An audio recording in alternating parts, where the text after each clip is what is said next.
Hello, everybody. We are here to learn what is NFTs. And if you're like, I already know what that is. Well, what is NFTs in education?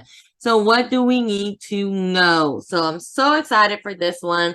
Let's hop in. I am Dr. Desiree Alexander. I am your host for today. And this is all of the different ways you can contact me. So if you're watching us on the YouTube channel, no, you don't get a certificate, but you do get the knowledge. And right in the description of the video, right underneath the video, you can find the resource for today. So what do we have coming up next? So this is our last webinar for 2023. Can you believe it? We're at the end of the year. So our next one is going to be January 20th about the school library and optimizing your budgets. Even if you don't have a budget, what can you do? And then we have Up Your Google Game, Google tips, tricks, and time savers to boost your productivity on January 27th. And then we have TCEA. So we hop right on over to February. TCEA is coming. And if you're in Texas or you travel to TCEA, come check me out. I do have, I think, 2 more sessions to add to this, but there you go. Then we have Asset-Based Teaching, Changing Perceptions to Increase Student Achievement, February 10th. We have 2 BR sessions for ELA teachers, 20 Best Technology Tools.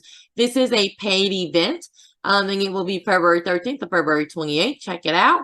Then we have In-Class Flip, Design Active Learning Spaces for Student-Centered Learning, February 17th. On February 24th, if you live in the state of Texas and you want to learn how to pass those Texas certification tests, you can find out. AI for Educators, March 2nd. The Keys to Successful Classroom Management, March 9th. And then we always have our self-paced online classes for SLLA test prep and Google certification and support time where you just say, Desiree, I want to talk to you about something. There you go. So we always have our self-paced courses online. There is one thing that's not on here, and that is IdeaCon in Chicago. I will be at IdeaCon.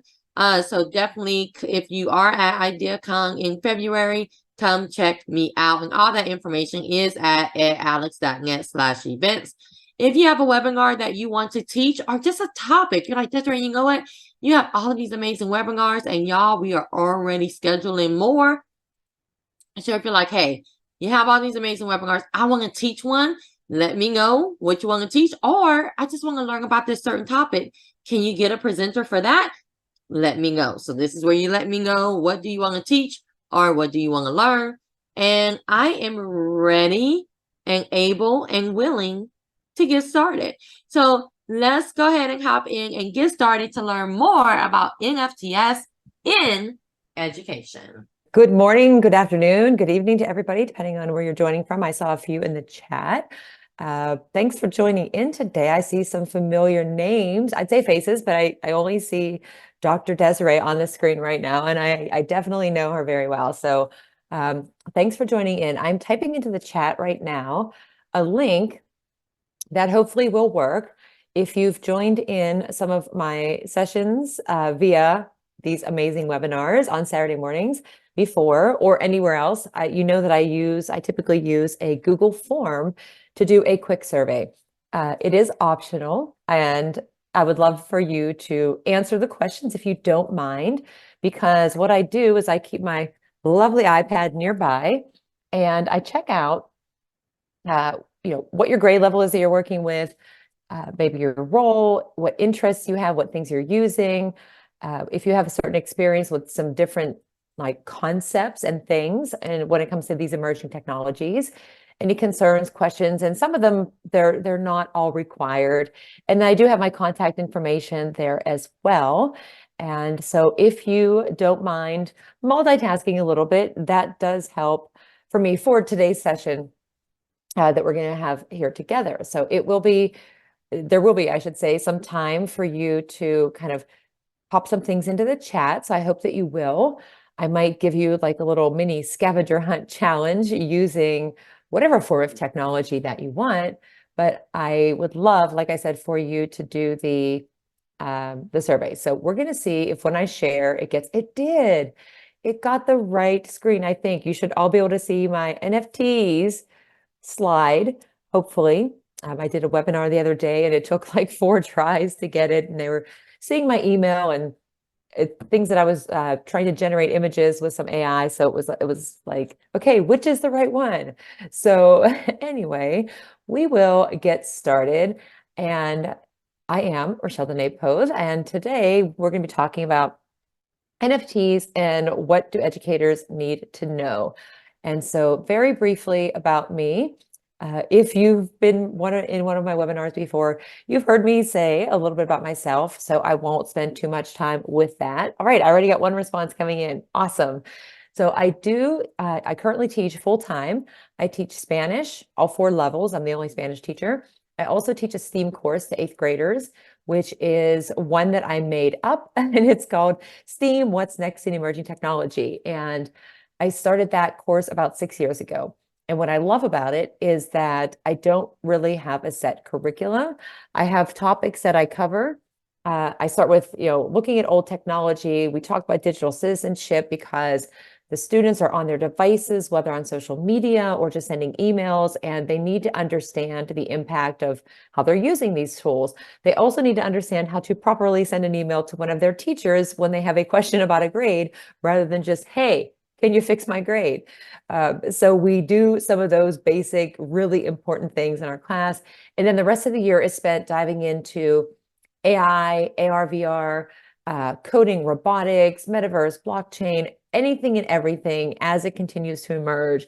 And the biggest part of it has been AI for almost 6 years now in my class, and the augmented virtual reality. And then last year, I started to teach about NFTs and blockchain and cryptocurrency and a lot of different topics that we'll cover a little bit of here today, in addition to NFTs.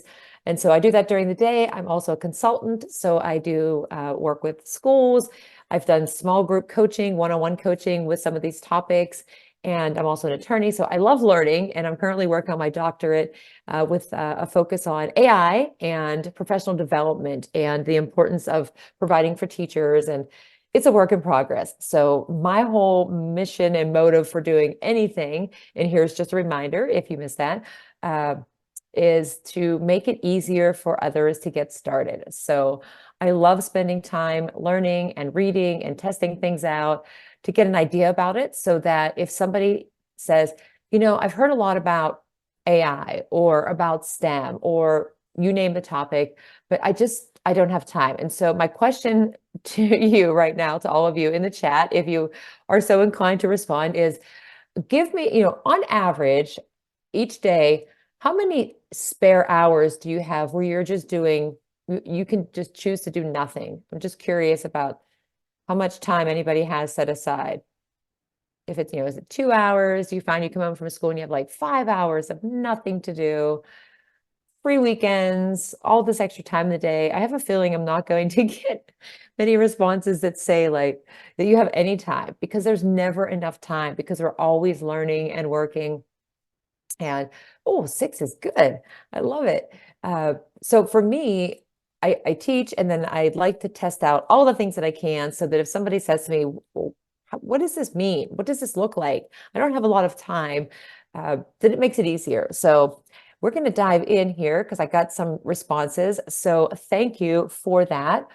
And just for those of you joining in right now, we have a good mix. We have some elementary, some middle school, and some higher education, which is fantastic. And the level of use of things of like AI and AR and VR is on the lower end. Some have just a beginner, have a few with the intermediate. And then in terms of NFTs, blockchain, everybody said beginner. Okay. And I have some concerns, and good, perfect. So here's some things that I tend to think about, just, to reflect on, also just to be mindful of, especially in this past year. I know that AI has just really taken off. And for the 5 years that I was doing presentations on it at conferences and things, there was a lot of hesitancy. Like, it's just a fad. It's going to go away. Even with augmented virtual reality, like, it's not going to stick around for a long time. It's going to come, it's going to go, it's going to disappear. And we know that that has not been the case. As of last night, there is a website that is called There's an AI for That. If you haven't heard of it, if you just Google There's an AI for That, I think the web address is literally there's an AI for that.com. there are more than 10,400 and growing apps that people have created, companies have created based on AI for all different uses. I think there's 2,500 plus different types of tasks that these AI tools and apps do. This past Tuesday, so not that many days ago, there were 9,700. So in that short span of time, it has gone up nearly 800. So it's continuing to rise. So the changes are coming, even in terms of paying for things. Have you gone to places and you're like, they don't want to take your cash, right? Cash is no good. Like, it's cashless. You have to have credit cards or your phone or whatever. It's very interesting to me. Even last week, I was away at a conference, and I usually don't carry cash that often. I don't know about the rest of you, but I have things like Venmo and PayPal and all of those. But I had wanted to give, a tip to somebody in cash, but I couldn't get change. I had a $20 bill. I could not find a place to get change until I actually walked into like one of the souvenir shops, and they had cash, but everywhere else, I mean, full buildings, establishments, the hotel, everybody were like, nope, cashless, totally cashless. So that's something that I think is curious. Like, how are we going to be paying for things? Anybody that's been around for a long time, you might remember the days of paying with a credit card and they ran the thing over and they did the imprint with it. The other thing I think about is, what does that mean for me and for the students if we're not using, regular materials, which we're not, we're using technology. And we learned when schools were closed that like work and learning could keep going because we have the technology available. Is it perfect? No. There's always going to be some type of a glitch, especially when it comes to some of these, trends and different technologies that we're seeing being developed. They're not always going to work perfectly. But in our work as educators, the topic for today, NFTs, is something that is being used, and it's increasing in its use, which I'll share some real world examples of where they're using and how they're using NFTs in education. The world of work, who knows? Students may get a job, and I joke with my students in my STEAM course, and I say, when you get a job later on somewhere, you might not actually be working with a human. You might have, a humanoid robot, and it might not even be like a full, looks like a human kind of thing. It could be, my biggest joke is an arm, and the arm has everything that it needs to do to carry out some specific function at the place of work, and it can talk, and it's just an arm, and it might have a name. So your coworker might be like an arm named whatever the name is. And that they laughed. They're like, do you really think that could happen? I said, it exists. There are robots out there that carry out specific tasks like opening things and tightening things. So that might eliminate the need for a human to complete that task. The other thing is when it comes to like NFTs, the blockchain we'll talk about a little bit. That is something very real that is involved in the world of work now already and has been, even though it feels like something new, just like AI and all of the things, that it feels like it's something very new. Why do we have to be aware of these? Well, because we have to help students understand it. And we might be, instead of giving grades in, grade book or handing out certificates in our classrooms, we might be creating NFTs. We might be, making, using the blockchain, doing things like credentialing for students, giving digital badges, using NFTs. And so who knows, depending on how many more years you have in education, that might be something very real that changes. It's already changing. And then how do we keep up? Well, we join in on Saturdays, we test things out, we stay connected, and we learn. So those I try to keep in focus, not just for this topic, but for anything, especially with the AI, because I hear so often that, like, again, there's never enough time.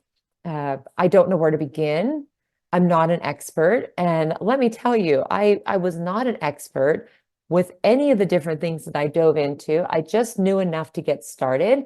And I remember doing my first presentation, I think 2 years ago, and it was a kind of a big combo. So the resources, thank you for sharing that in the chat, has information beyond what this NFTs is about, because there are some other things you kind of have to think about or be aware of that tie into NFTs. So if you go to that link, it's a document that talks about the blockchain, which I have here, NFTs. It has some links to some articles. It has some other topics that we might cover a little bit, just to give you an idea of what some of these terms are about. So, blockchain. In the chat, I'm curious, have you heard of the blockchain? If you put a Y or an N.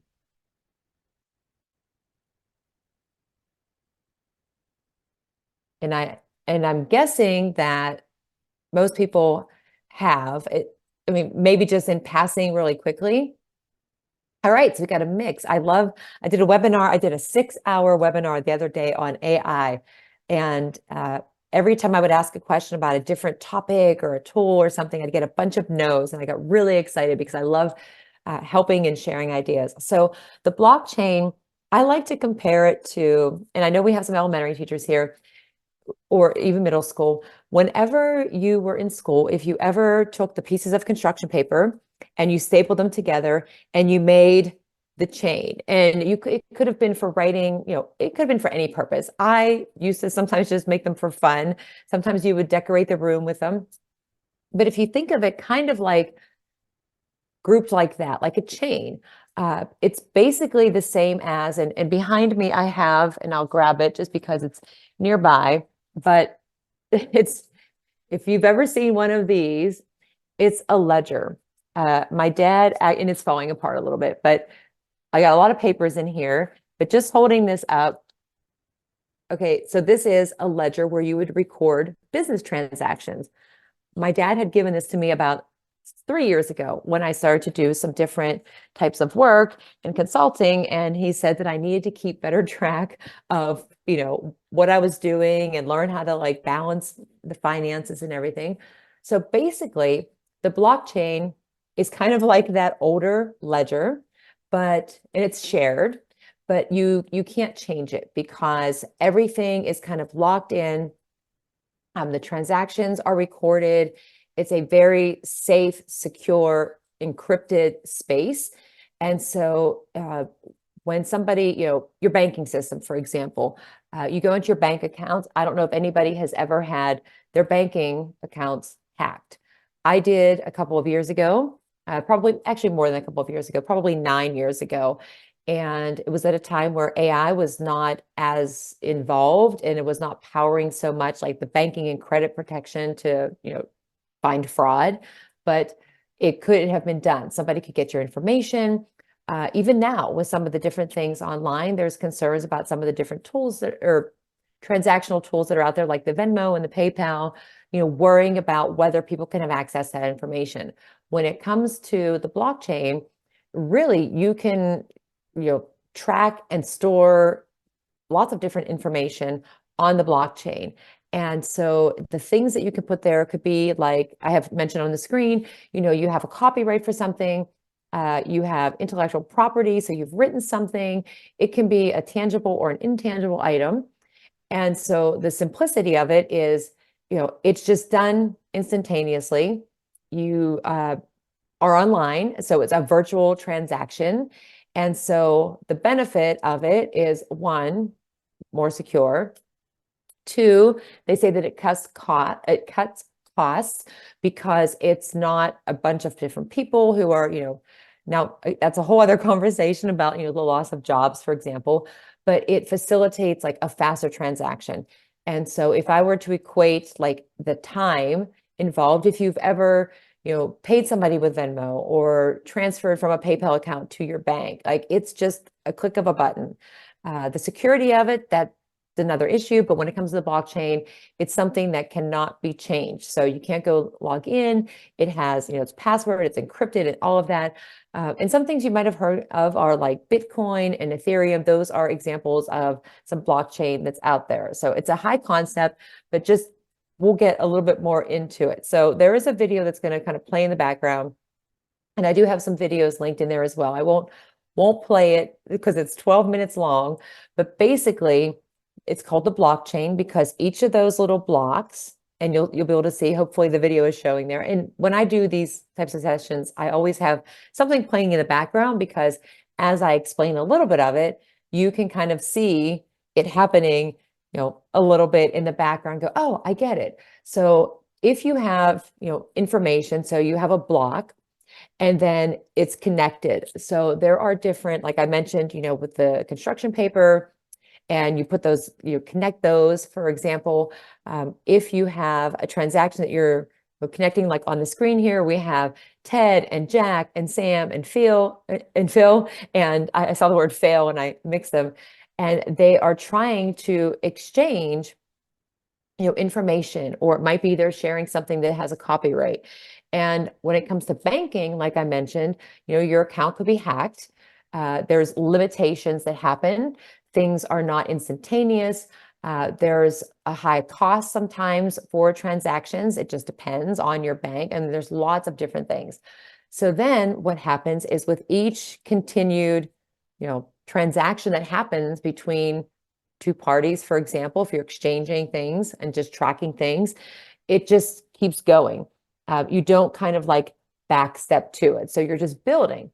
And there are different types of networks. So I could, with all of us here in this group, in this webinar today, we could kind of have some, let's say we have products that we're selling. We're all business people, and we have all of these different products, and we want to exchange and share all of that. Like you kind of see on this screen, it was kind of quick. I could send, 2 Bitcoins to Dr. Desiree, and it just goes right over there. And then the information between us, it's on that block, that information. It also has a number that's specific to it, so it's secure, and there is no additional cost for that transaction.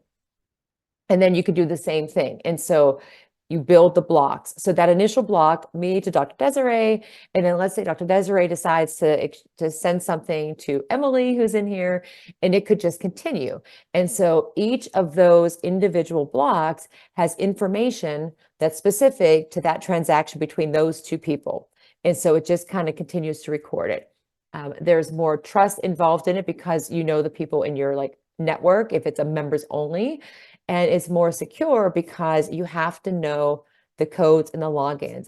There was a story about a man from Europe, I think. Did anybody hear the story about the gentleman from Europe? And I forget which country specifically, but he had lots of money. We're talking millions and millions of dollars that he had tied up in blockchain, and he could not remember the password. And I think there was a limitation of 10. And if you got past the 10, so it's not like now if you're like, oh, I forgot my password, and then it sends a text message to your phone, or it sends you, the email with the login to create a new password. You get to that 10th one, and if you haven't gotten it, it's gone. Like, you are not getting your money that is stored in there. And so I'm gonna pause this video now because, like I said, it is 12 minutes, but it should be in my document if you're curious about the whole process. But just a high level thinking of how that works and the difference. So it is similar to if you were to do any type of transaction and exchange, money, or purchase an object or an item from somebody, and then they pay you through any of the different spaces that you can do online shopping, for example.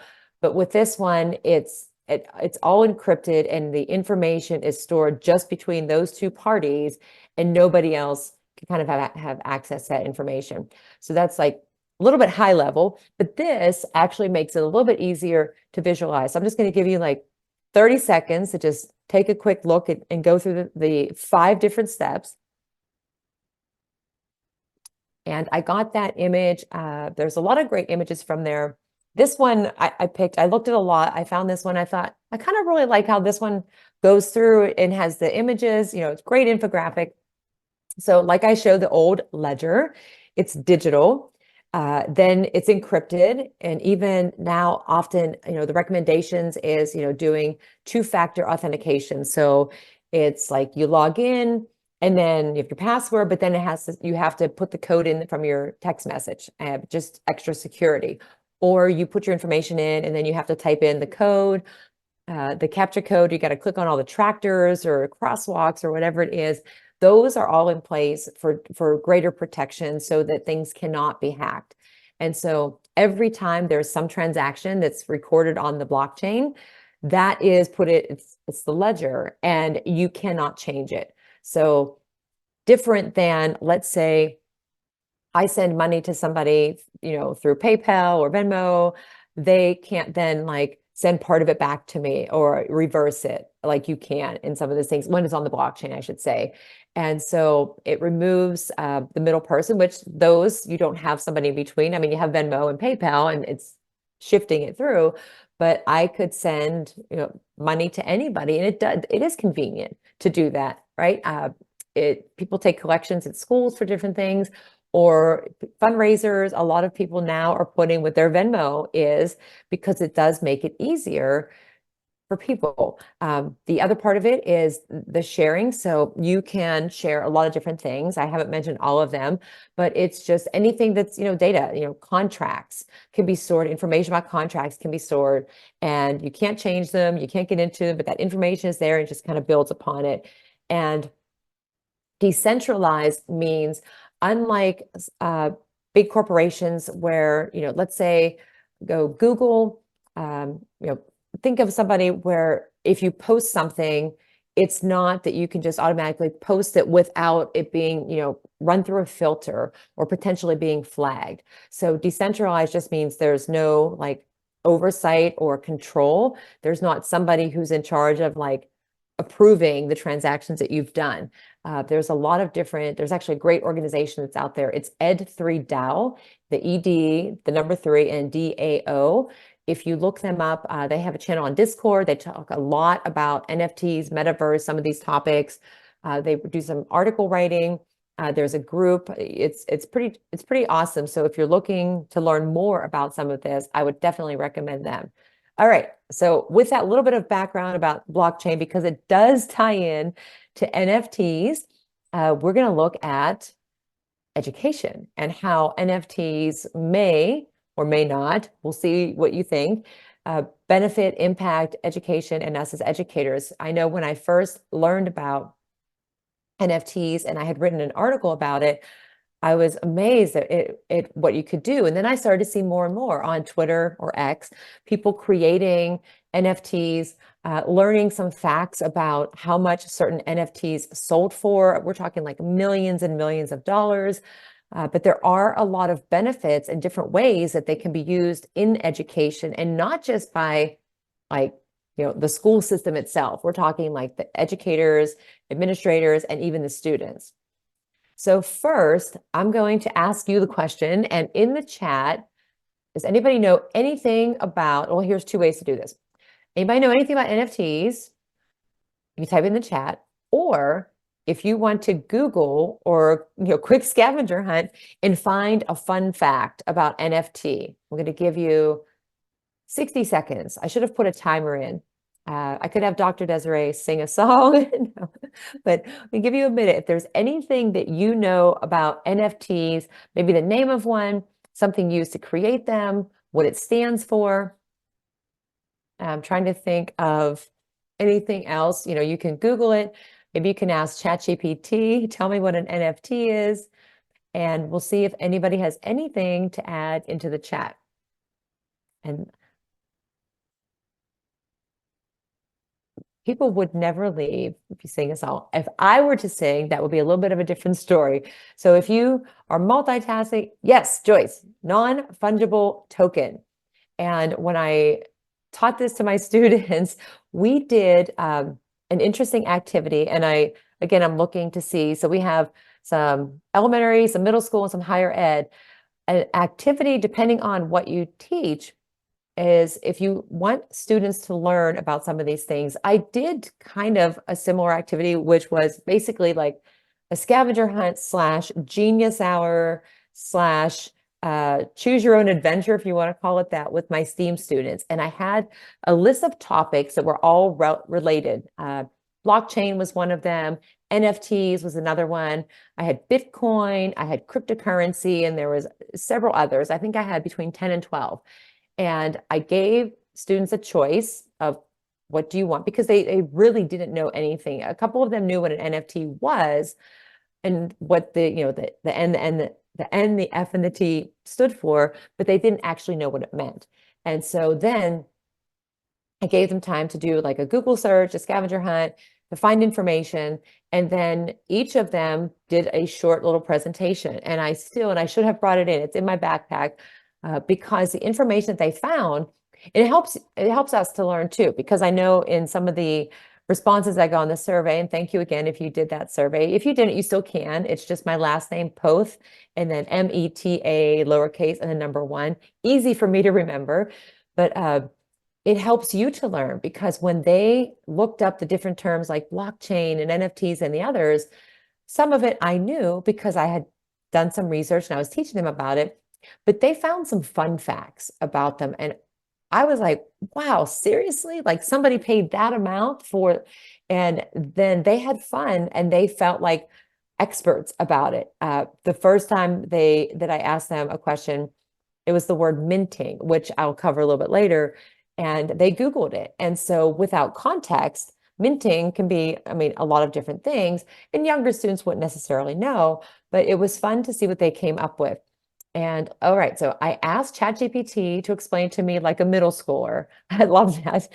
NFTs, or non-fungible tokens, are like using digital certificates that show ownership of specific items such as digital art, music, or videos.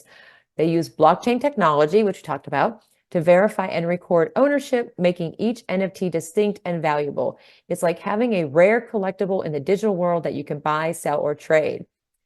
That is a good definition. And I will say that I have very similar wording in my definition, but I did not use ChatGPT. So just throwing that out there, because that's exactly what it is. So thank you for doing that. I love the explain to me like I'm a middle schooler. Great use for that. So here it is in my words, not the ChatGPT, but there is another really good video that's available. And so it is unique. You can't copy it, change it, or anything. And it is stored on the blockchain. And so it is really like, when I think about it, it's like, wait, what? But if you think about just even things like credit cards, back in the 1900s, when we had to pay for something, you had a credit card, you had to wait and they had to run it over. It's like the triplicate, like the carbon copy. And sometimes they had to do it twice because it didn't do the imprint. And then we got, credit cards, and you had the banking machines. And instead of having to use that machine, then you were able to swipe the card, and then you could have the chip reader. Well, now you just tap the card.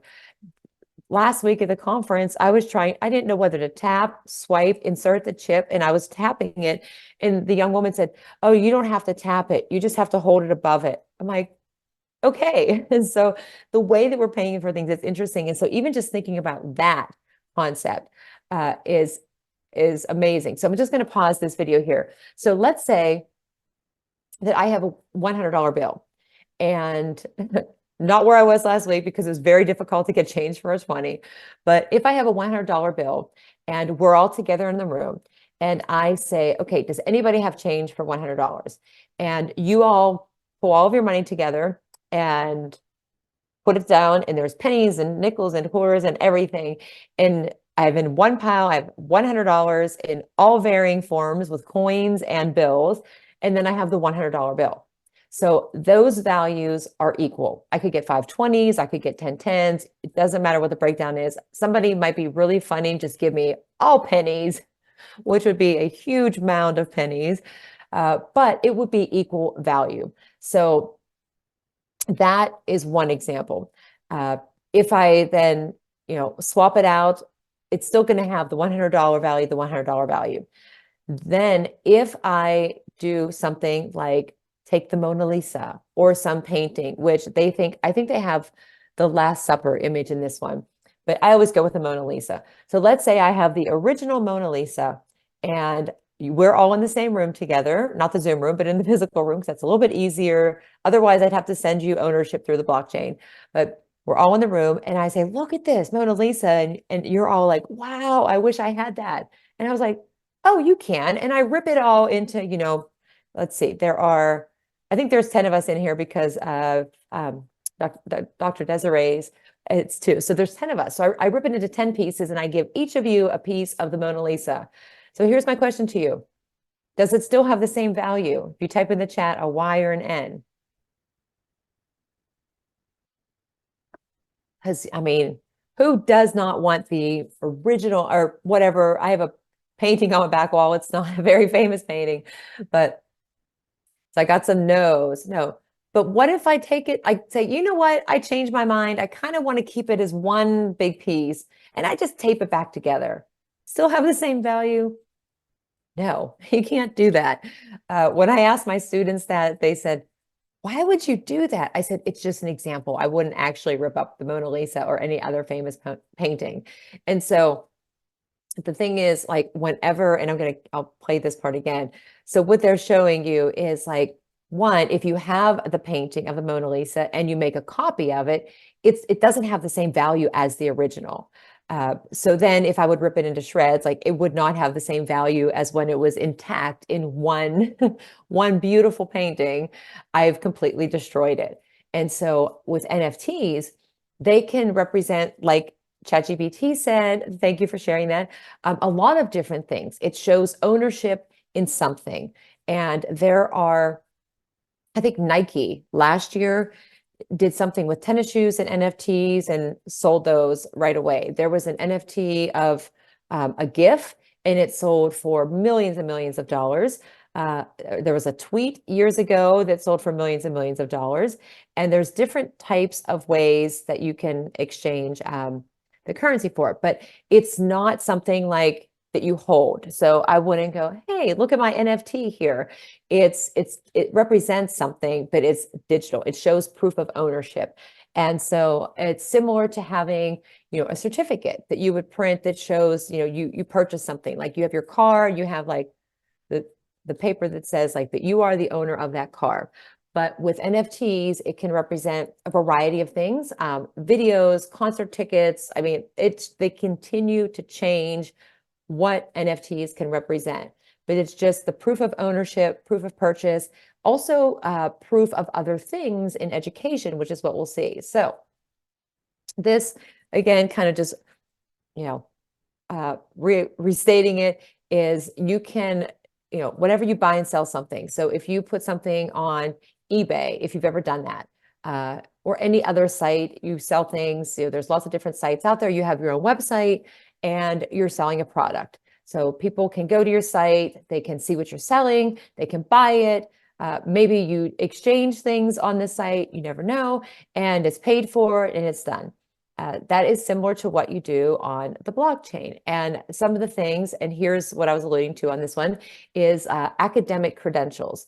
And a couple of years ago, I think, roughly, they started to talk about, digital badges and micro-credentials, and what those represent, what are the benefits of it, or would educators use them? Would students like having a digital badge? I know educators, many of us in here, if not all of us, perhaps have done something and received a digital badge for it. And it represents something.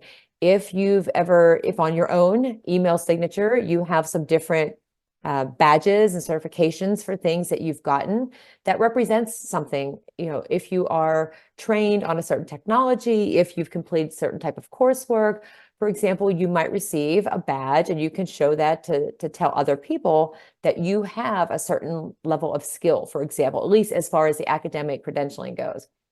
So then if we look at education, and I laugh at this slide, at this image, because I was having some fun testing out some different AI presentation tools, and I asked it to generate a slide that represented NFTs in education, and this is what I got. So there it is.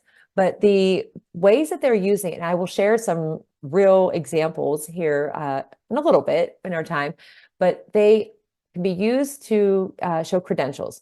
And so if we look at things like, years ago, and I don't know, I'm going to ask this question in the chat and you can answer it if you feel comfortable answering it. And if not, that's okay too.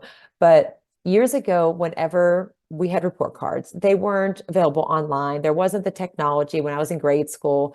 It was a piece of paper. the teacher wrote, it was usually in elementary school, was like satisfactory, unsatisfactory, and then there was another rating. Sometimes it was a number scale. There was room for comments to be written, but it was on like white cardstock, folded in half, had the names of your classes, the teacher, if it changed, and then, additional comments, attendance, and so forth, and signature. And of course, being on white cardstock, we had some whiteout. You could try to change it. You could alter it, your grades. So I don't know if anybody has ever tried to alter their grades or not. If you want to share that in the chat, you can. If not, if you want to just nod your head like, yeah, I tried that once. I remember in high school, also a little bit different, our report cards came on like gold paper because my school colors were blue and gold. And so it was like, yellow, like that deep yellow paper, very thin. Thanks for sharing. No, very, very thin. And they went through the printer where it had like the small little holes on it. So they printed them and then like they had to rip them and it had your grades typed on it.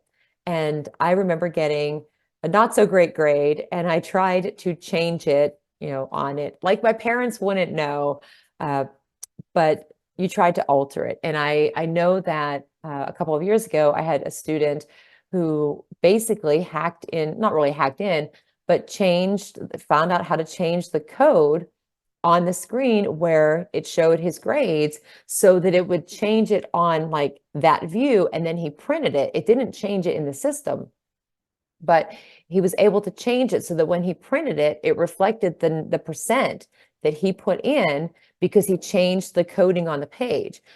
It didn't go into like the whole gradebook system, so he didn't hack the actual gradebook, but it just changed it enough so he could print it. And on that printing that he then showed the parents, it showed the grade that he gave himself.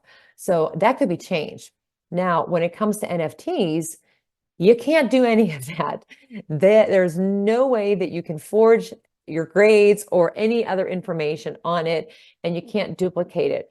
So that's one aspect of it.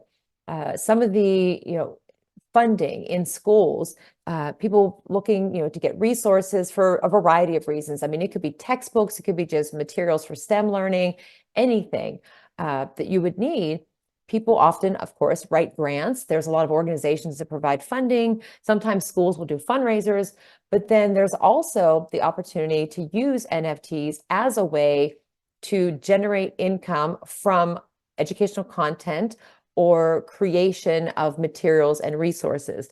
Some different textbook companies actually even are starting to use like NFTs and textbooks, all available online digitally. Learning experiences, so NFTs like gamification, if anybody is or has used gamification in your classroom, students are rewarded with some different NFTs and that's fun. That means something for them. In some cases, the students are the ones, of course, creating them.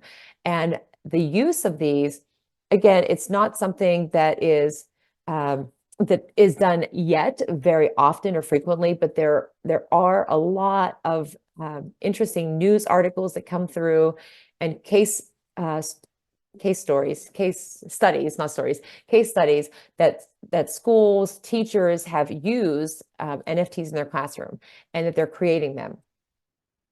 So some more information. Like I said, certifications and diplomas. So students, whenever they graduate, okay, they are handed a diploma, but you can also create an NFT that represents that they have their diploma from high school, that they have a certain certification. And this is not just specific to high school. I'm sure everybody has gone to some type of an office, whether it's business, medical, legal, anything, and you've gone in and you see on the wall like certificates. Somebody has studied, they've received this certification, or they have an accreditation from this university. And whenever you see that, I think, I'm pretty sure that it gives you a sense of relief and you feel you have more confidence in the person. So let's say you're getting an eye exam. Typically, when you go in, you see that on the wall, there's like board approval and all this, but it's paper that's in a frame. And I don't know if anybody, I mean, we might look at it, but has anybody ever verified it? If you've gone to the doctor, you've gone and seen an attorney, you've had your eyes examined, any of those types of things, even in education, people might have on the wall, like that they've gone to university, they have the certification. And sometimes, businesses, of course, have different things on the wall that they're in compliance with, safety regulations and the health department regulations. And I don't know how many people, like, we might look at them, but we don't necessarily go up and check and see, like, is this real? Like, we don't know 100% unless we could go and Google and check and see, but you never know. With this capability through this technology, those things are recorded and they cannot be forged, unlike those paper copies. So we know with all the different tools we have available, I could print a certificate on really nice paper that shows that I got some degree from some great university and graduated with, whatever honors degree and everything, and make it look really official. It has a seal on it, and I put it in a beautiful frame and I hang it in wherever I'm working. And people would come in and they would believe that it was real. Meanwhile, I just made it. So that is one way that, and again, you'll see some of this coming up here, that these NFTs are being used in education, is to represent a certain certification or a diploma. Some other, like I have here, micro credentialing. They're also using them to create digital textbooks and other course materials, which is in some cases cutting the cost involved. But believe it or not, and some of you may be aware of this, there is also, I didn't think of it initially, but there's an environmental impact on some of these technologies also. And so it makes for really good conversation. Some of these things, new information comes to me when I talk with this about my students or with my students, and they get excited. I'll ask them to, find fun facts about NFTs, or, pick an area of interest and see if you can find an NFT that was created based on that. So here are some examples of, hello, welcome. Here are some examples of like real life applications of NFTs. And some of these, they may kind of repeat some of those main points, but I wanted to kind of draw them out a little bit more because, high level, and then bring it down a little bit. So first thing, art. So if you have in your school students who are just really into art, I actually had, and I felt really bad yesterday. There's a student, and I don't have them in class, but I see them in the hall, almost every day, just because we're a small school and I stand at my door between classes. But I happened to be in a meeting, and they popped their head in the door, and I saw they had something in their hand. And I pulled the earbud out and I said, "Hi, what's up?" And they said, "Oh, I'm sorry, are you busy?" And I said, "Well, I'm just in a call right now." I said, "What can I do for you?" And they said, "Oh, no, it's okay." And I said, "Well, just come back." Well, couldn't come back because we had a pep assembly, but I happened to run into them at the end of the day. And I said, "Oh, I'm sorry I couldn't talk to you when you came in. What did you want to talk to me about?" And they said they had a piece of art and they wanted to know, and I think they said they wanted to know if I would how much I would pay for it, or if I would be interested in purchasing it. And I only got a very minimal glimpse of it because it was at my door, which was probably about 20 feet away. And it looked like a white piece of paper. And I think I remember doing this art project back in 9th grade where it was all black and white, and you had to do different squares or shapes and spirals and things like that.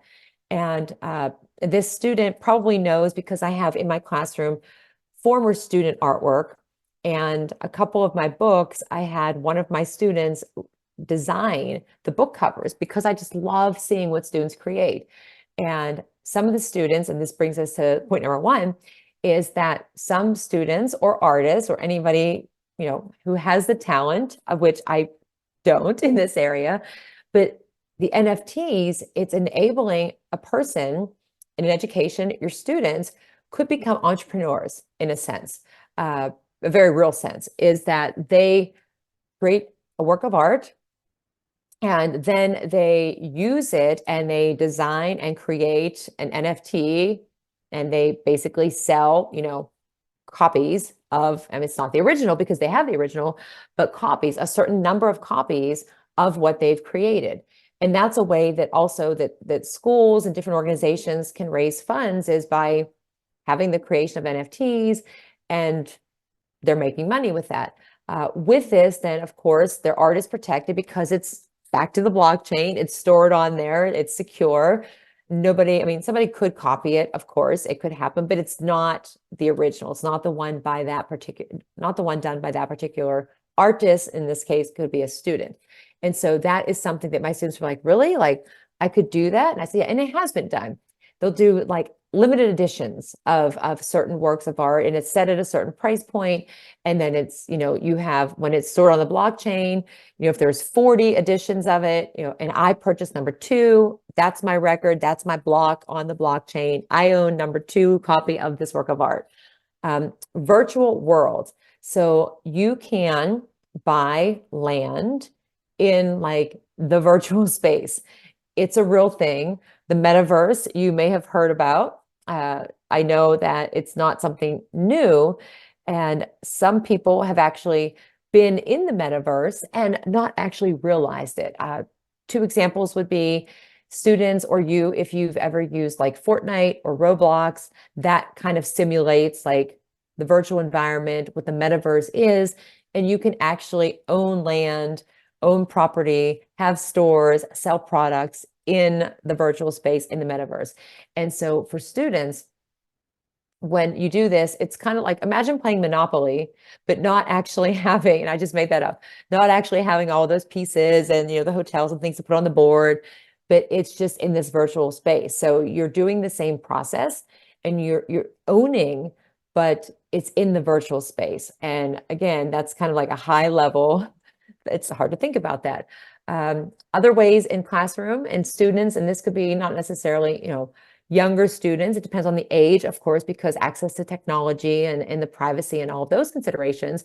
But trading, educational assets they have. Maybe you have students that create videos that they use to teach other students about a concept that you are teaching in your class. I had several students do this over the years where they made videos, really awesome videos of verb conjugations, and they use, they have the verbs popping up, in space, and they're explaining it, they're giving examples. They could use that, they could create an NFT, and they could make money off of that.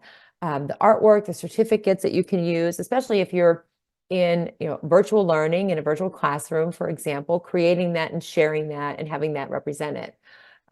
Digital badges. So some of you in here may have received digital badge.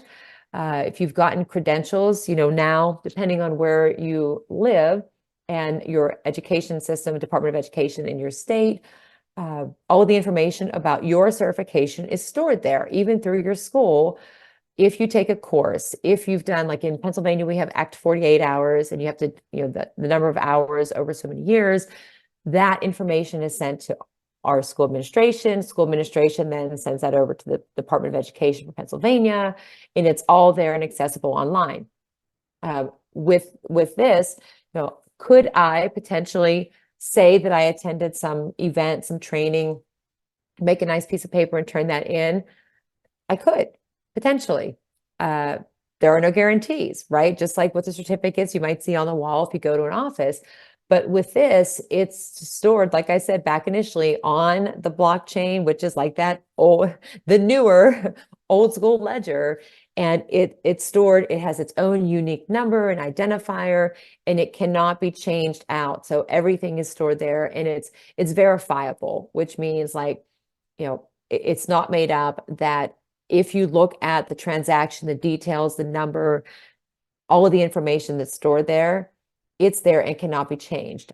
The benefit for students with some of these things, like if they're getting NFTs for, recognition for something they've done in school, for taking a certain course, training, or just even for graduation, that's something that they can then show later on for their careers and for different opportunities in the world of work.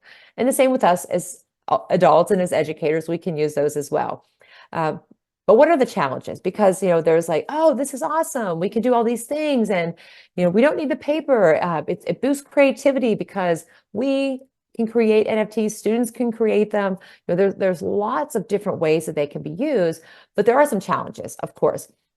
Technical. So technology, depending on, the types of resources that are available, the time that it takes to get started, the different tools that are used, and depending on the age of students and so forth, you may or may not be able to kind of like bring them right into a school system, for example, because it does require a lot of technology usage. There are costs involved, and I'll actually share that with you in a little bit, but there is a cost involved in create. You can create it. You can create what you want to become an NFT by going to, you can go on whatever presentation tool you want and create it in different formats. It might be a, JPEG, it might be a, whatever type of file. I won't name all of them, but when you want to then do something with it, there is a process involved in that, similar to when actual money is made. There are costs involved in creating and managing your NFTs because of how you have to create them, where you place them, all of the transactions that occur with them, and then the storage, of course, on the blockchain. And then there's even the ethics. I mean, ethics is an important topic. And when we talk about this in my class with my students, we talk about like the ethical concerns in a lot of the different topics. I mean, not just NFTs, but in AI. And it's big around, the data privacy and the ownership. And so that caution is when, let's say you Google like NFT maker, for example, and you find whatever the first one is that comes up, and you or the students just dive right in and start to use it.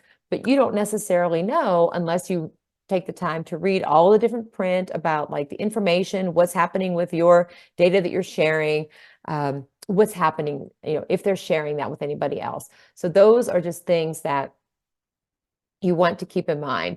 A little bit of an extension on this is, the equity. And so the technology component is for some students in our schools, like let's say in your class, you have students, maybe they're older students, and you're having them thinking like, hey, I heard that, you're going into this career and they're using NFTs, or you're going to attend this college and they use NFTs for giving you, your credentials, your diploma, digital resources, or you're going to actually make some NFTs because you're going to, dive into becoming an entrepreneur. You have some skill and some talent, something that you create that you're going to share, then bringing that opportunity. And we want to make sure that all students have an opportunity to engage in that. So that is, of course, a concern.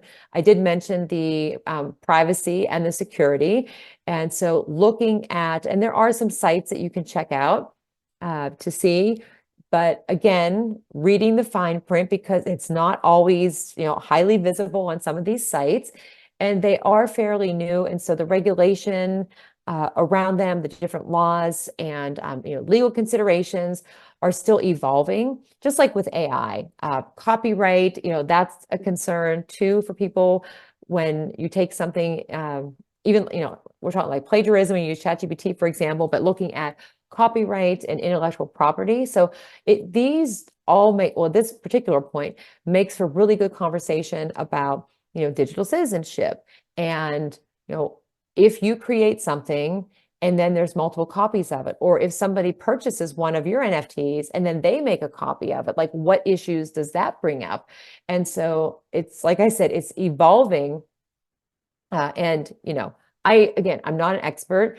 I'm just somebody who like decided like, this is really fascinating. And I do have, there's lots of books out there that really do a good job of explaining, what NFTs are, or how these types of technologies are now used and will continue to be used in the world of work and in education, that I can recommend as well. But first, just to give you a couple of things here, and if you have questions at any time, because I know a lot of talking, I'm trying to get you to do some yes and no's in the chat, but the NFTs, so you got lots of computers involved. And this is where the concern comes from, like environmental concerns, which again, that was not something that I had thought of initially, because I just think of like, oh, it's on the computer, it's all going through online. You're not going to a place, there's not you and like 5 other people that are, having this transaction.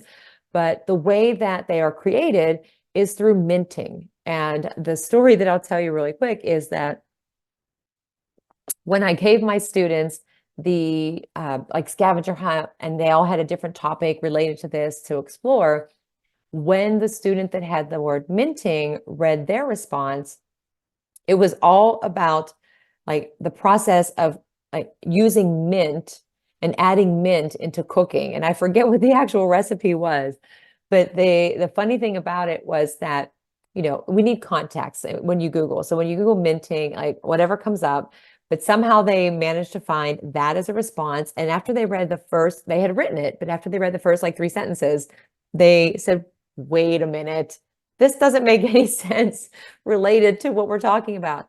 And I said, well, why do you think that? And they said, well, this is talking all about like cooking and mint and we're talking about like technology. And I said, yeah, I said, okay, so let's think about, you know, what could you have added to your question? You know, this is almost like using ChatGPT and prompt engineering. What could you have added to your question so that the Google search at the time, because this is before ChatGPT, and I said, what could you have added? And they said, I probably could have said like minting and it had the word NFT and put something about blockchain in there. And I said, yeah. So then they did that and then they got like a more accurate description. And so minting is similar to like, you know, with money, it's you take the digital file and you convert it over into this cryptocurrency. And then they upload the NFTs onto the blockchain. So if you imagine like, okay, I've created my NFT, which is apparently my phone right now, which I've created. And the NFT, maybe it's an image, but we're going to pretend that this is actually an image of something. Then I take that JPEG image and I upload it onto that blockchain. So now my NFT is safe and secure on that blockchain. The information about ownership of it is all stored in that little block of data on the blockchain. And then if I sell it, if I exchange it, those transactions between me and the person who is purchasing maybe a copy of it, it's going to continue to be stored. It's going to be another block on that blockchain, and all of the information, each one is unique and different. So even if it's the same piece of art, there are the different versions of it. So each person basically has like, not necessarily the original, but they have their own original authentic copy of it, or version of it, I should say. And then the term Bitcoin, which you might have heard of, is, I mean, there's different types of Bitcoin. Bitcoin is like the most popular one, but you can trade it. So if I hold up, like, let's pretend that this blue lid is a Bitcoin and you have one, like, we can trade it. But the NFTs, they don't have equal value.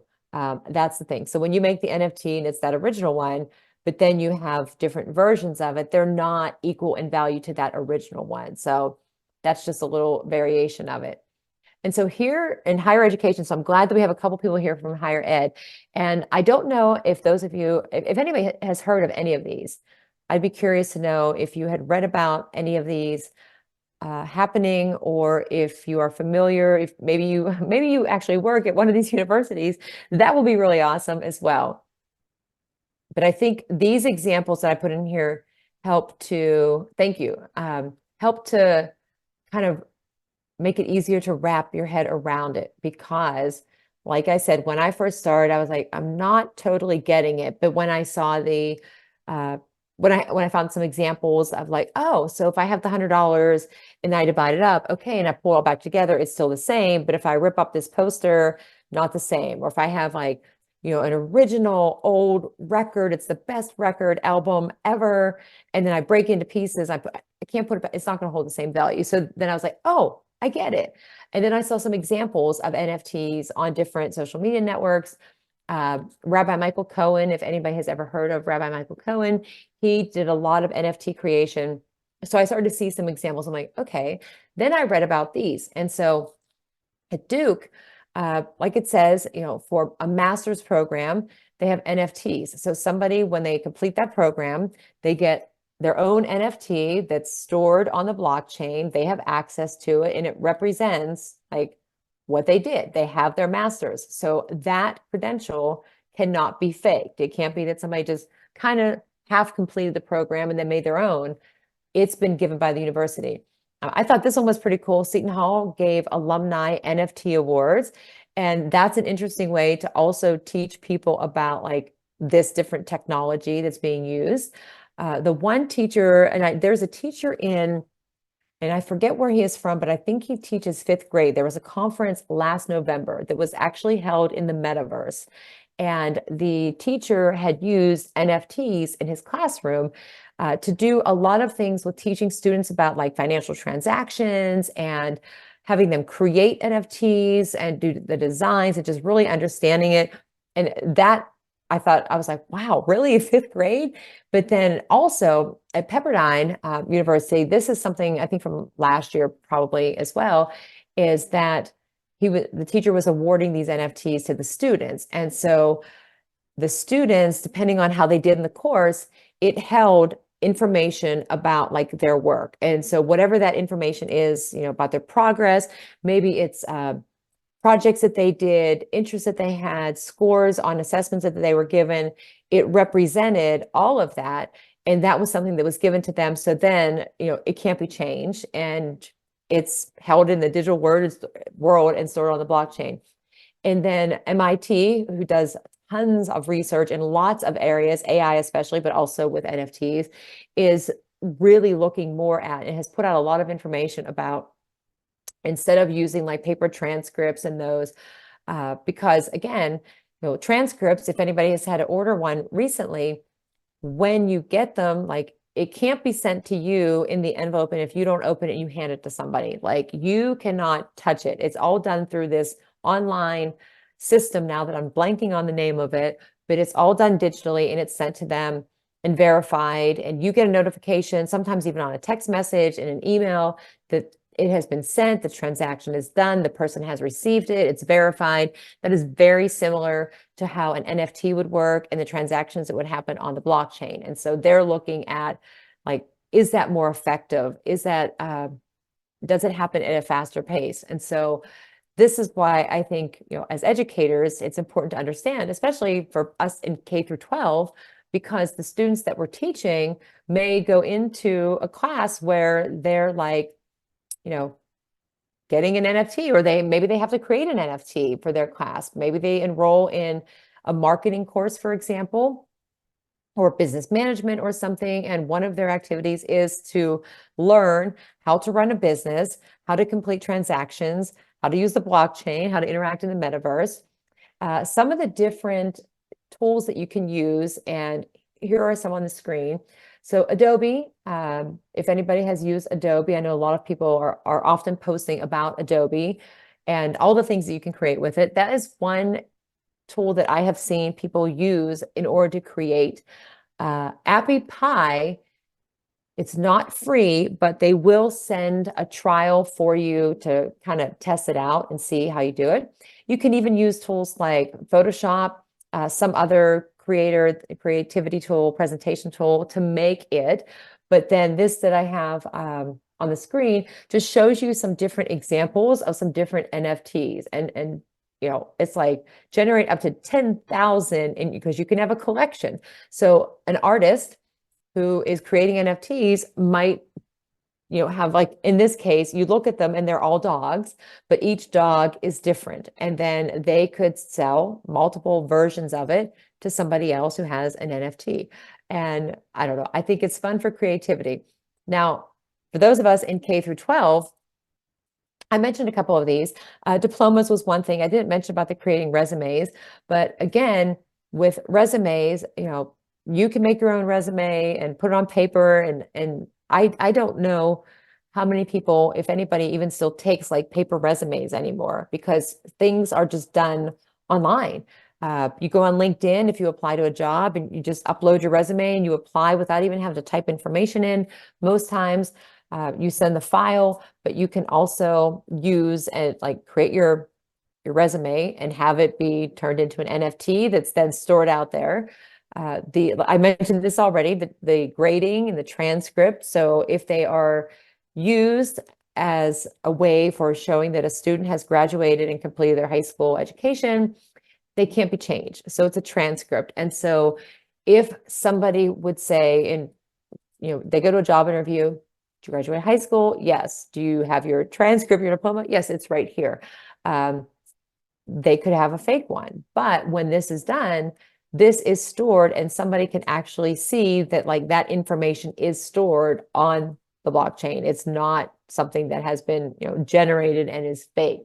Mark Cuban thinks that textbooks are going to be the NFT. Well, they're already shifting to that. And like I mentioned before, students who are into art can create digital art and then have a collection of them where, it's on a website that they have or anywhere they could store it, and they could sell them and make a profit based on using this technology. And it's something that is authentic, is a neat learning experience for them. Really quickly, the metaverse, because that's something that people may not know of, it feels like it's a newer term, but it actually was coined, like it says, back in 1992 in a novel. And I've spoken about this topic a couple of different times now over the last 2 years. And I had somebody in a session who actually had read that book and had additional information to add and another book to recommend to me. So that was pretty awesome. But the metaverse is basically like right now we're all on Zoom. And even though, my camera is the only camera that's on, if I were to stop sharing the screen and we all had our cameras on, we could see each other, we could hear each other, but we don't feel like we're actually in the same physical space. The book Ready Player One, the movie Ready Player One, if anybody ever had seen or read that book, that would give you a little bit more of a concept of it. But imagine you're at a physical conference, like in a room or in your classroom even. And you say to your students, okay, I want you to break into small groups. You're going to go into each of the four corners in this room or go to 4 different tables in this room. And so everybody breaks into the groups. You're all still in that same physical space. And you can hear the conversations. You might not be able to hear every single word of the conversation, but one, you're in that same space. So you do feel connected to those people. You can see each other. You can hear the voices. Two, like I said, you can hear the voices, but it might be a little bit distracting. Now, contrast that with being in a Zoom.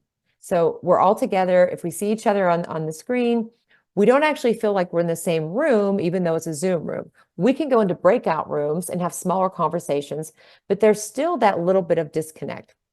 The metaverse, the way it works with different web-based tools is it's kind of like Teams, it's kind of like Zoom and any of those other ones, meeting tools that you could use. But in this case, you are represented by an avatar. And when your avatar is standing, walks past another avatar, if you start to talk, you can hear each other. So let's say that looking at your screen right now and what the information I have on the screen, let's pretend that there are a bunch of us, all of us are avatars on the screen, and we're all standing in the center of the screen. And if I'm the speaker and I'm talking, I could project my slide that you're seeing into the background, into our little room. So we're little avatars. The room is decorated beautifully. Looks like a real conference room or something very comfortable, amazing chairs. You're all standing next to me and I'm the speaker. You can hear me. And then projected on the wall, you can see this slide. And if I say to you, all right, we're going to break into groups, go and those 4 tables, and all the little avatars walk to the different tables, I won't be able to hear you anymore. And you won't be able to hear each other than the people that your avatar is standing right next to, because it has this spatial sound. And so when you're in the metaverse, you actually feel like the people are like talking and standing right next to you. It is a very interesting experience that makes it feel more connected. And actually, like the percent was like 60% of some people had no idea that they were actually in the metaverse at some point. Research was showing that when they did survey adults and students, that they felt more, what was the word? More welcomed, more comfortable. They felt that the metaverse was a more inclusive space.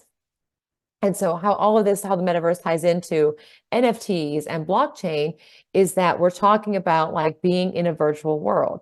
So people have set up stores, online spaces that are in the metaverse that have buildings and that have avatars and that have a system where you kind of interact and you can make purchases of NFTs or do different transactions in that space. And schools also are running classes in the metaverse. And I had this on the next slide, I just forgot to click it. Several universities have last June, Stanford had, I think, launched the first metaverse, and the coined term, which is not from me, was a metaversity, where students could join in via the metaverse rather than Zoom and feel more connected. A couple of months ago, I joined in a university from California. It was a business school.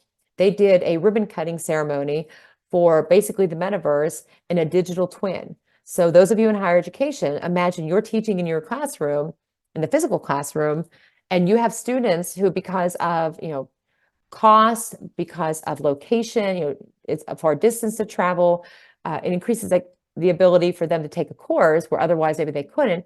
But you are you in your classroom, and with the technology, it has created an avatar of you. So you have a digital twin. So when students are in this space, they see you as your avatar. They're represented by an avatar. They hear your voice. And if you would happen to walk away from where those virtual students are, they wouldn't hear you anymore until you move closer or they move closer to you. But when they did this ribbon cutting, the way that it acts is, as the teacher is talking, your digital twin is also talking, so you hear the voice. There is a little bit of a lag, but if the webcam is on and it's tracking the person in the room, if the person moves their arms, if they reach out for something, if they like nod their head or turn, it mimics it. So that's why it's like the digital twin. So anyway, those statistics on the screen, I'm not going to read those to you because I did mention a couple of them, but all of these concepts tie together, which is really interesting because I don't know, we'll see what happens, 5 years, 10 years down the road, not just in education, but in the world of work. But oh, there it is. 63% had no idea that they had been in the metaverse.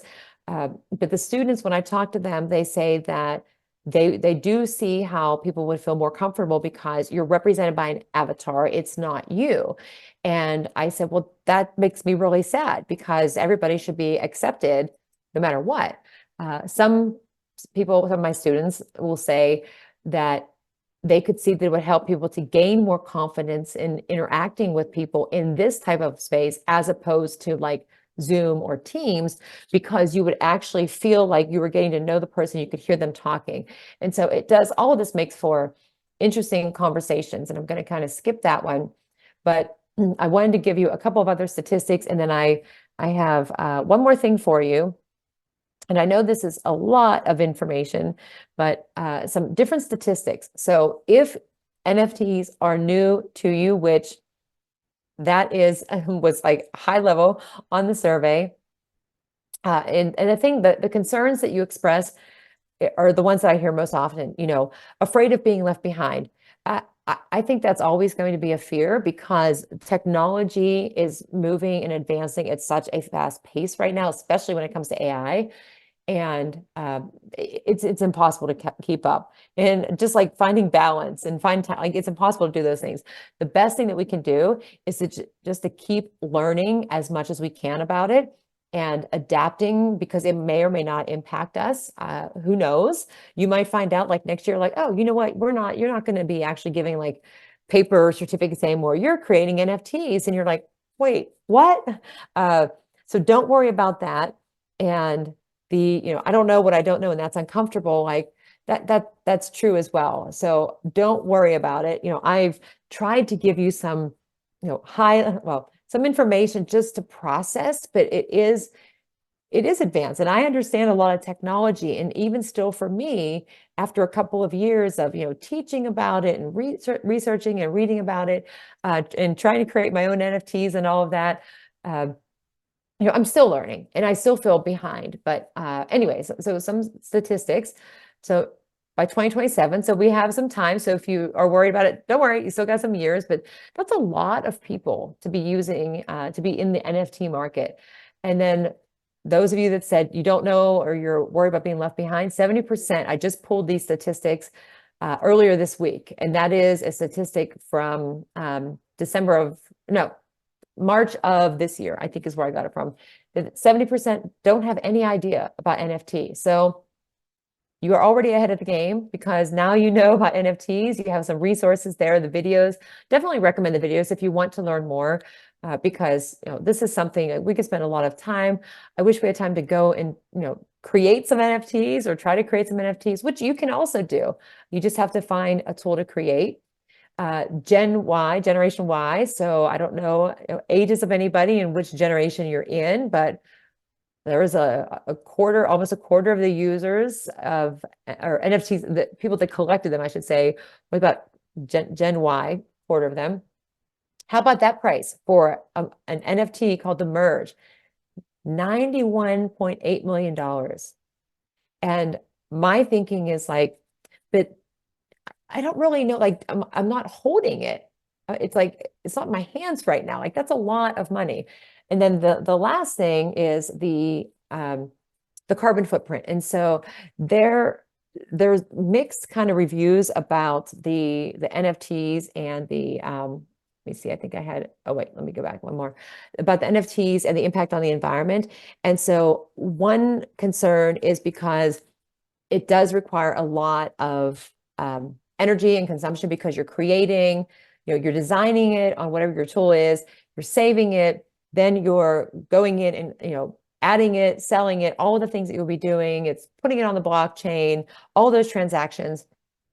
When it talks about the carbon footprint, each transaction, and this part is like, I still try to wrap my head around it, each transaction of, whenever you're loading something to the blockchain, it generates a considerable amount of CO2. But they're saying that that's changing a little bit now, and it's actually starting to bring it down. So that's one other thing. So it's just some fun facts. So to create, last thing that I'll share with you here is, anything that you want to create. It can be art, a photo, video, music, a document, any of those things. And these, I made it very simple steps, but there are sites out there that will talk you through it and will walk you through how to do it. So you create it, then you choose a blockchain. This is where, it does cost because, and this is another place where you have to, the privacy and the data security that I mentioned, the ethical considerations, all of that, because you have to have a connection to a wallet. So we're talking, a bank account, potentially a credit card, because there has to be a way for you to pay for that to be into the marketplace if you're selling your NFT or if a student is selling the NFT. Of course, the age consideration, if we're working with students to do this. The other component is that you have to share your information, and then people would be able to do the transactions. So once you have it all ready to go, you've set up your marketplace, then you add your information, you advertise it, you set your price for it, it's stored on the blockchain, people buy it, and then it just goes. It's a little bit more detailed and complex than that, but you can also purchase different NFTs. That organization that I mentioned, I'm going to type that in the chat. Let's see, Ed3DAO. They are also on LinkedIn. A woman by the name of Breedy. Oh, wait. And let's see, Mike Dagan. I'm going to type their names in.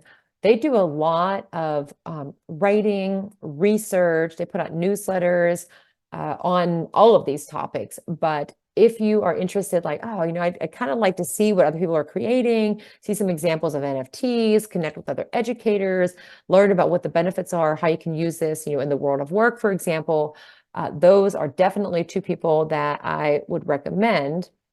And with that, that's all I have for you today, even though I could keep going. And I hope that you understand that. Oh, and I almost forgot. So I did grab two books to show you. There is this one. And this is not specifically one for educators, but it's a book that was published by Wiley Publishing. And it's a little thick, it's 200 some pages, but it tells you the whole process of creating, selling, buying NFTs. It gives you a lot of different, it gives you the history of, using like the creation of digital art, for example. It talks a lot more about, why they have value.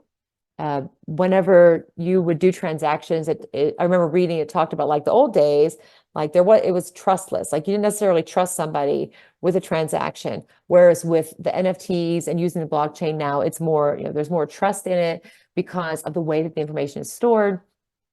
And then it also does get into the legal aspects of it, and it does talk about the metaverse. So it's pretty good. It really does have chapters. So if you're thinking like, I think I might like to dive into this NFT, it'll tell you how to sell, how to buy, how to create, how to market it, all of that. And then another one of my absolutely favorite books that I've read is The Augmented Workforce. And this is a book by Kathy Hackle and Kathy Hackle and John wrote this book, and there are different parts of it, and it's fascinating to read. But the topics, some of them that are covered, they cover augmented virtual reality, a little bit of artificial intelligence. They do talk about the metaverse, NFTs in there, and how they're created, and what these types of technologies mean for students and the future of work, and how it all kind of has continued to evolve. So if you are looking for, and I'm going to stop sharing, if you happen to be looking for a book to read, either one of those, depending on, but like if you are teaching students and you're curious about like what this means for the world of work, this is definitely a great book. And Kathy has written a lot of other books, not just about this, but about augmented virtual reality. She's on LinkedIn as well. So lots of things out there. So that is that is it. I told Dr. Desiree, I don't know if I'll go till the end of the time, but I get excited to talk about it. Again, not an expert, just tried to do some work on it, try to give some examples. And so, we'll love to connect with you. If you have questions, let me know. If you create an NFT, let me know. But yeah, certainly if you have any questions, follow up with me. I'm happy to help, to answer questions, to share resources with you, to connect you with somebody, and anything like that. And I'm happy to do it. So thanks for joining in on a Saturday. Thank you, Dr. Desiree, for these awesome webinars. I love joining in and that you provide them for educators. It's phenomenal, and hope everybody has a great rest of their day and weekend. Thank you so much. Just like Joyce just said in the chat, it makes just learning about what it is in an environment that is not, super driven and people going super fast with it when you don't know what it is, it does make it less intimidating, and you can really learn the vocabulary, learn what it is, and then take it from there. So maybe something you're like, no, not for me, or yeah, this is awesome, but at least you learn what it is, and it's not like this thing that you just completely run away from. So Right. thank you so much. Thank you.